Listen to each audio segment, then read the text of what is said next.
At the end of July, the bodies of dozens of mercenaries from Russia's Wagner group lay in the sand of Mali's desert.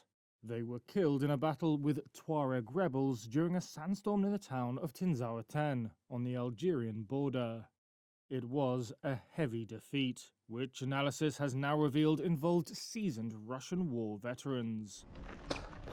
That shines a spotlight on the dangers for Russian mercenaries who may have thought that an Africa posting was an easy assignment. And it also casts doubt, analysts say, on Moscow's ability to do any better against separatists and powerful offshoots of Al-Qaeda and Islamic State than the Western powers recently expelled by juntas in Mali, Burkina Faso and Niger.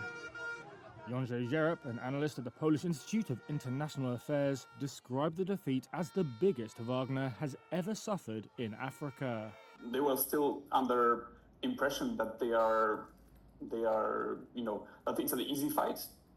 They captured Kidal, the northern town in Mali, last year in November with no fight actually. So they underestimated the quality of Tuareg fighters that they were facing. Now, through a combination of publicly available information, interviews with relatives, and facial recognition software, Reuters has identified 23 fighters missing in action and 2 now held in Tuareg captivity. Among them are veterans who had toured in Ukraine, Libya, and Syria. Several had survived the siege of Bakhmut in Ukraine, which Wagner's late founder Yevgeny Prigozhin called a meat grinder.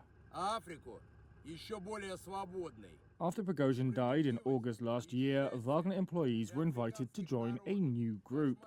In the Africa Corps under the Defense Ministry, recruits could, quote, fight for justice and the interests of Russia. Wagner's enterprises on the continent have previously involved protecting coup leaders, fighting jihadists, and gold mining. Lad Sowat, an Africa specialist at the US-based Armed Conflict Location and Event Data Project, said civilian fatalities since Wagner formally became Africa Corps have been incredibly high. Those have escalated in Mali beyond those that we saw under the leadership of Prigozhin's. ACLED data shows violent events linked to Russian mercenaries rose 81% and reported civilian fatalities rose 65% over the past year, compared to the year before Prigozhin's death.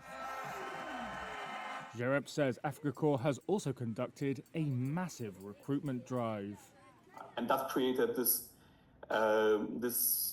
feeling that this is the best opportunity that mercenaries have to be on the safe side, to earn some money, and also to experience this tropical adventure. It might be ironic, but it seems like it's a holiday type of experience. Tuareg rebels, who are fighting for an independent homeland, say they killed 84 Russians and 47 members of Mali's armed forces in the Battle of Tinzaouaten. Grisly footage of dead fighters has since circulated online. Some relatives say the bodies of their husbands and sons have been abandoned in the desert. Lubov Bajanova said she was angry with Wagner for sharing no information about the fate of her son, Vladimir Akhimov, or the whereabouts of his body.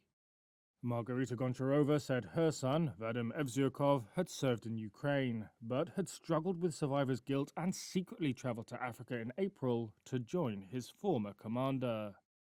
One of the most experienced men was Alexander Lazarev, who served in wars against Chechen separatists in the 1990s and 2000s, according to his wife's posts in a Wagner channel on the social media app Telegram. Wagner has acknowledged heavy losses in the Mali ambush, but gave no figure. The Malian army also did not give a death toll. The Russian Ministry of Defense, Foreign Ministry and Wagner did not respond to requests for comment for this story.